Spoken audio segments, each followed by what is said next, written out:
Welcome back to China Price Watch, and now it's time for Consumer Corner. In Consumer Corner, we take a look at trends creating a buzz online in China. On today's show, we will see a new trend in China involving the so-called low-carbon shopping. On November 30th, Beijing was hit by a severe cold front, bringing with it a sharp drop in temperature. By December 1st, Beijing experienced temperature lows of 20 degrees Fahrenheit, which is 48 degrees lower than the temperature on November 30th. One upside to the extreme change in temperature is that much of the smog from the previous week has been driven out. Basically, although Beijing is frigid, the air quality is pretty good. From March 2013 to March 2014, Beijing experienced a total of 18 severely polluted forecasts, each lasting for more than 3 days. That is to say, every 20 days, Beijing experienced smog. The seriousness of Beijing's smog constantly has the public's attention, and it is easy to see the main reason for smog is because of carbon emissions. Data released by the Global Carbon Project shows China is among the top 4 carbon emission countries. Within these 4 countries, China occupies 28% of global carbon emissions. While America is responsible for 14%, the European Union is responsible for 10%, and India is responsible for 7%. As the biggest economy in the world, the amount of coal burned in China equals the total amount of that of all of the other countries combined.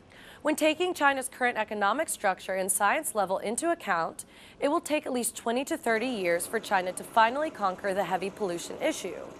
As people's awareness of environmental protection issues has grown, so has a new trend in shopping. Low-carbon shopping or purchasing green products has been a conscious act by many consumers. It is reported that though the economy is not great, customers have a higher demand for low-carbon goods and services than compared before. Many of them are willing to spend more money just to use low-carbon goods and services.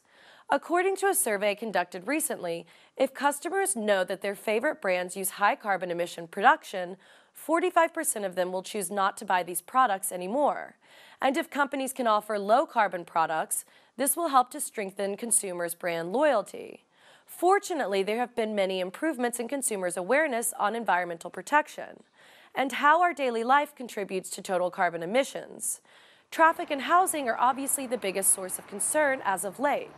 Each person averages a carbon emission of 1,500 pounds each month, while over 40% of people contribute an even larger amount. Many of the internet posts on this topic seem to be convincible.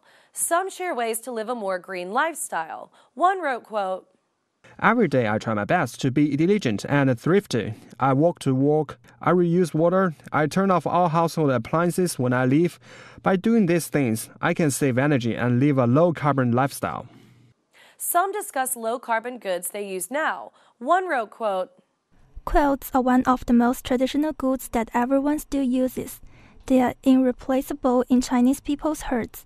Quilts are also a pretty good choice for people who want to live a low-carbon life and protect the environment since they can save on heating costs."